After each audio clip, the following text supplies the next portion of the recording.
My best friend, Alex 32 male, and I 32 male, have been friends since diapers. We're basically family. After college, we both moved back home to live at home and get our feet underneath us. Alex started dating Stella, 35, a lovely girl, around 4.5 years ago. And from the get-go, she seemed to politely dislike me. I don't know why. Oh well, c'est la vie. Alex and Stella moved across the country in 2021 after Stella earned a promotion at work. In 2022, Alex proposed. She said yes, and they set a wedding date for the end of September 2023.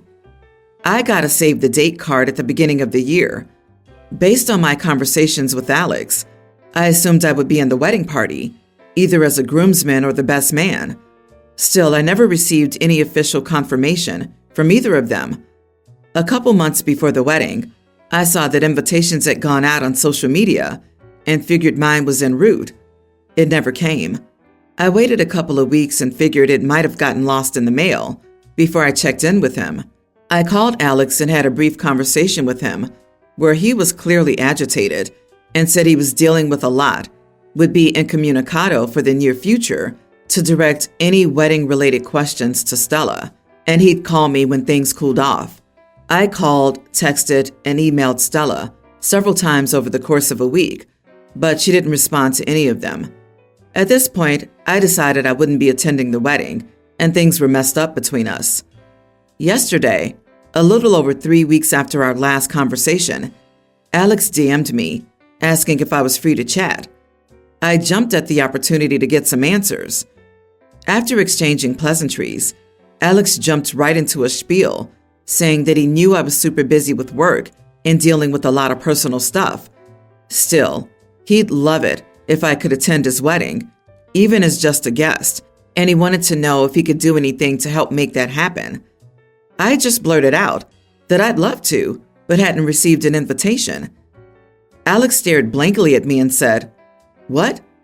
I just kind of verbally vomited out that I hadn't received an invitation. That was the reason I'd called him a few weeks ago, that I'd contacted Stella about it, but she never got back to me and left me on red, and that I had no idea what he was talking about, me dealing with too many things to be involved in the wedding. After a very pregnant pause, he said he needed to sort things out, and he'd call me when he was done. My phone has been blowing up since, with wedding attendees asking me what the heck happened and why the wedding might be off now. My girlfriend has reaffirmed to me that I did nothing wrong, but I've had people from all sides saying I stuck my nose where it didn't belong and caused a stink, which is really messing with my head. It was mostly extended family calling, and Alex's immediate family was just confused. Am I the idiot for telling my best friend why I wasn't attending his wedding? This mix-up wasn't an honest mistake. Look at what he said. Those are the words of someone that's been lied to and sold a bill of goods about your attending the wedding. And what's this about Alex being in the process of inviting you? The bride and groom make the guest list together, send out invitations, and see how many can come. That's it. In your case, Alex wanted to invite you, but Stella said, "Oh, he's not sure he can come. He's swamped with work," etc., etc., when in reality, you weren't even invited. If everything's been blown up, it's because Alex discovered the truth about Stella, what she did, and what she's really like. And people saying you stuck your nose where it didn't belong are just trying to cover for Stella. Not your fault, not the idiot. It also sounds like Alex had wanted him to be there as more than a guest, and because of Stella's lies, that didn't happen. The fact that the entire wedding might be called off makes me think Alex just put the pieces together that Stella may have done this to more than one of his friends, and that's why he sounded so desperate when he reached out to OP, having no idea why so many of his other friends were too busy to attend his wedding. He also moved cross-country after his promotion. Can you imagine him going through the RSVPs and seeing gaps where his friends and family should be? How many of his family and friends got the save the dates, but no invite? This is a real red flag if she lies to him about who can come to their wedding. I will guarantee you that Stella lied to him. The wedding is off because he caught her in her lie. My parents are divorced. Together they have my brother, 20, my sister, 19, and me, nearly adult, male. Their marriage ended because my mom had 2 affairs. The first one came out when the second one did, because both were happening at the same time, and my mom got pregnant with the baby who's now a female tween. Dad ended the marriage, and Mom tried to make him responsible for her baby with another guy. She and Dad were married, so he was the assumed dad, and he had to go to court. There was a 2-year battle over this because he wanted nothing to do with the baby, and Mom didn't want her to grow up watching my older siblings. I have a dad, while both her affair partners went AWOL and were refusing to play any role in her life, and said no to doing DNA tests. Dad won in court and was removed from my half-sister's birth certificate. He's never met her and is ensured there's no contact between them. 5 years ago, Mom got very sick and was in the hospital for 3 months. My half-sister spent that time in foster care because our parents were told they were too sick, multiple chronic health issues between them, to take care of her when they had no idea how long my mom would be out of commission. They asked Dad to step up, but he said no. They tried to plead with my siblings and me to talk him around, but none of us wanted him to take her either. When my mom got out and got my half-sister back, she and my grandparents had a deep grudge against my dad. We already didn't think much of Mom, but after that, we asked Dad to try and get full custody of us. But when we were interviewed, we mentioned the affair, and we were asked whether Dad tried to turn us against Mom, and we decided to keep 50-50 to not get him into trouble. I'm months away from getting away from my mom. My siblings already are. Mom had people over recently, and my grandparents were there. They were talking badly about my dad, saying he was evil and that he left his own daughter to rot in foster care. And I told them she wasn't his daughter, and DNA proved that. They backtracked and said he left his kid's sister to rot. I said she has nothing to do with him. Then I called them out for being idiots to him when Mom cheated on him with 2 guys and fought to make him responsible for her child. I said they all blamed Dad instead of wondering why nobody was willing to take my half-sister when needed, and none of them could. Others heard the whole thing. My mom and grandparents said I was an idiot. Am I? Not the idiot. You didn't say anything that wasn't true. The truth hurts. That's probably why they were so upset, because they knew you were right. Speaking out isn't even a fraction of the horrible stuff your mother tried to pull on your father. The good news is, in a year, you won't have to deal with them anymore. But wow, your poor little sister. I feel so sorry for her. It's heartbreaking that nearly everyone in this child's life has rejected her, all because of how she was conceived. It's a shame for the half-sister, though, having to be in foster care, but to blame your father rather than the deadbeats and trying to manipulate you guys into talking him into taking her was truly an idiot move on the grandparents' part. Yeah, it's devastating for the poor kid, but utterly shameful that the people who should be working hardest to protect and support her are concentrating on ripping down someone with no obligation to protect and support her instead. OP, you are very brave, and you sound like quite a moral person. I wish you all the best in life. Keep your integrity, and may the coming years be more peaceful. I just got a job offer in a different state. My husband works in a fly-in, fly-out camp, so it won't affect his work. However, my new job adds nearly $30,000 a year more to our budget. My in-laws live in a different state already and make an effort to see our kids. However, we currently live 8 blocks from my parents, and they're losing it. They say I'm a horrible son for moving their grandchildren away from them, and they have grandparents' rights and all that. I told them I would be willing to change my family's plans so long as they made up the difference between what I currently earn and my new job. I was even willing to go net. I wasn't asking them for my gross earnings, just the after-tax difference. They said expecting them to pay to see their grandchildren was ridiculous. I asked them if they thought my in-laws didn't pay for their flights when they visited. They said that that's different. I don't think it is. Just because my parents can walk to my house, they think that seeing the kids isn't an effort for everyone else. My siblings have called me to say I'm an idiot for demanding money from our parents to see the children. I offered to let them pay me the money I'd be losing if I didn't take the new job. Then they figured out my parents didn't tell them the entire story. Now there's a big family fight because one has a job that may require him to move, and my brother will likely move after he completes his post-grad. I don't actually want my parents' money. I want them to understand the money that they're asking me to give up. Not the idiot. And grandparents' rights are not a thing, except in extreme situations.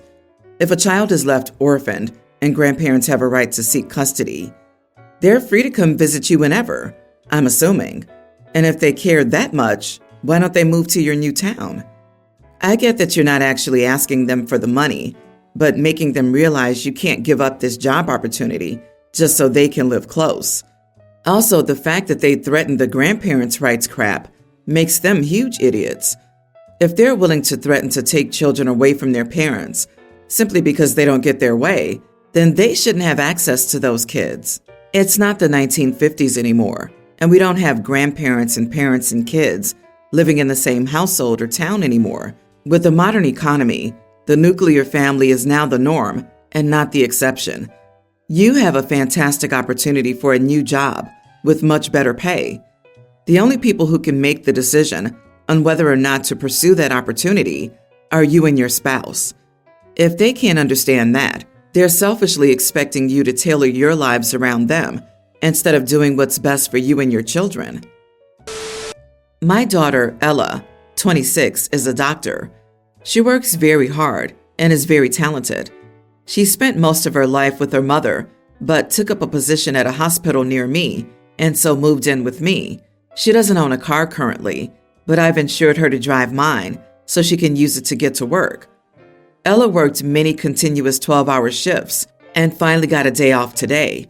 She's exhausted, but had an errand to run. She ordered a new pair of designer trainers, but neither of us was home when they arrived, and so they were left at a delivery center nearby for her to collect. There's a bus stop about a 5-minute walk from my place, and the bus stops outside the delivery center. It's about a 20-minute journey. Ella asked if she could borrow the car to pick up the shoes. I said no. I only use the car to get to work if I have to carry many things. I don't use the car anywhere within walking distance or a short journey on public transport. Ella got upset and argued that she's too tired and on her feet all day for several days. She said she's not the sort of person who uses public transport. Her mother and their family are extremely well off. Ella went to a very prestigious private school.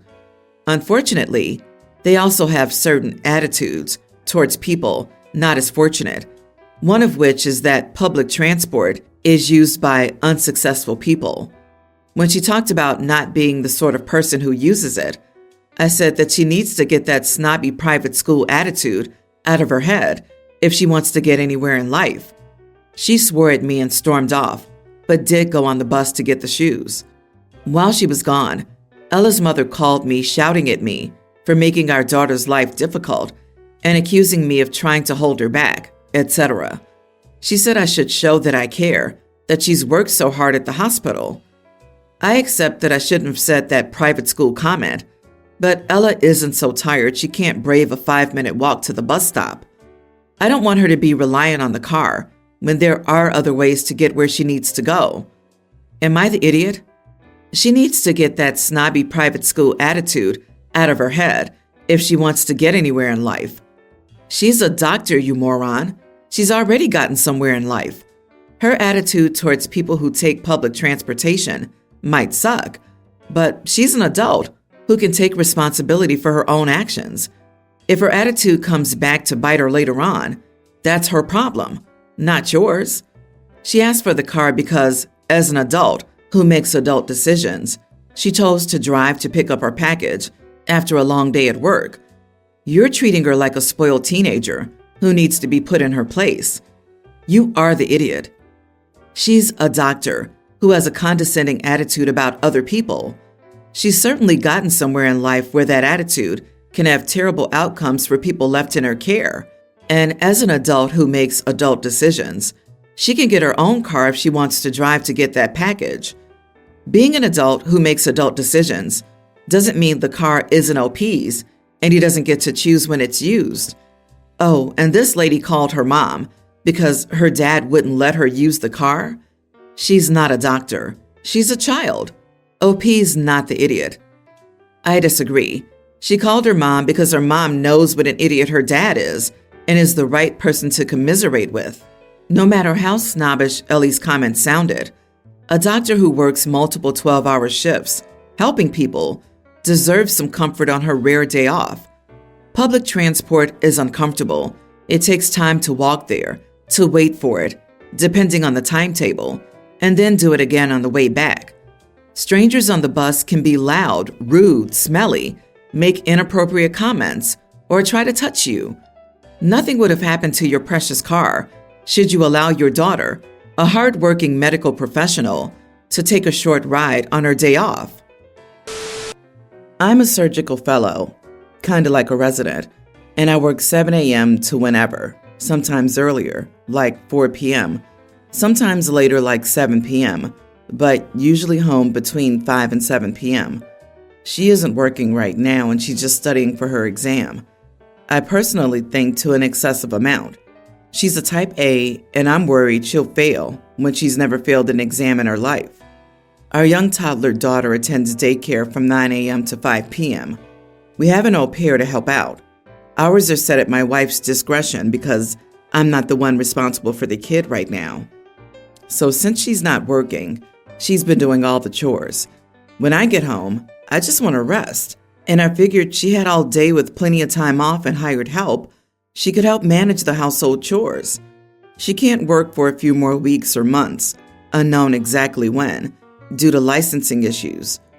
She's threatened to move back and take our baby. There are some issues because I work every day, and that would mean I would rarely get to see either of them.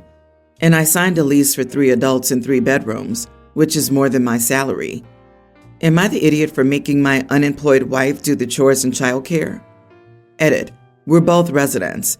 Her exam is a board exam for medicine, so it's one giant cumulative exam covering 4 years of medical school and 4 years of residency. She had to give up her $400K job and then some bonus to move, so being unemployed is due to my career move. She's contributing more than 50% to the family expenses and uses her savings. She pays for the daycare and the au pair, and she has way more money than me. She said she's tired of being my mom and my servant. Because I'm not the one responsible for the kid right now? Sure, man, when's it gonna be? After college? She gave up her lucrative job to move with you to yours, pays for all the childcare, does chores, financially contributes to the household, and is studying for a major exam. So everything is taken care of, and you dare to call her unemployed? Like she's a slacker? JFC, you are the idiot, OP. You need to grovel so much. Your relationship is about to end otherwise. You are the idiot, especially at how blasé you are with all the sacrifices she's made for you. You intentionally used her unemployment status as an excuse to contribute nothing to childcare or housework. Still, you left the fact that she pays 50% of the household expenses until the end. This means her studies are her job, and she contributes equally. So why do you feel entitled to a free pass? You sound insufferable. So exactly what are you, dude, contributing to the relationship? If she left you, she could make $400K, pay for the daycare and au pair easily and out of salary instead of savings, and have fewer chores to do. If the only benefit of being with you is that she loves you, at least be worthy of that love by helping with your own child. The way Adele's Divorce Babe Divorce immediately played in my mind reading this crap. LMFAO,